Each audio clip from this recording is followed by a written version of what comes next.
ભાવનગર શહેરના અલકા ટોકીસ પાસે જાહેરમાં જુગાર રમતા 7 બાજીગર ઝડપાયા। પોલીસ સ્થળ પરથી જુગારનું સાહિત્ય તથા રોકડા રૂપિયા 22,800 કબજે કર્યા।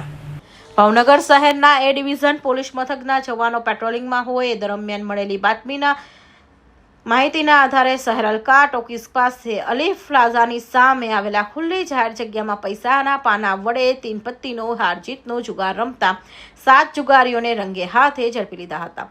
પોલીસે 7 શખ્સો વિરુદ્ધ જુગાર ધારા હેઠળ ગુનો નોંધી વધુ તપાસ હાથ ધરી હતી। આ બનાવ અંગે એ ડિવિઝન પોલીસ મથકથી મળતી વિગતો અનુસાર શહેરના એ ડિવિઝન પોલીસ મથકના જવાનો પોલીસ સ્ટેશન હેઠળ વિસ્તારોમાં પેટ્રોલિંગ હોય અને દરમિયાન બાતમીના આધારે શહેરના અલકા ટોકીસ નજીક આવેલા બોડિયા મહાદેવના ખાંચા પાસે અલીફ પ્લાઝા સામે ખુલ્લી જગ્યામાં રેડ કરતા 7 શખ્સો ગોળ કુંડાળું વળીને પૈસા નાના પાના વડે 3 પત્તીનો જુગાર રમતા રંગે હાથે ઝડપાયા હતા।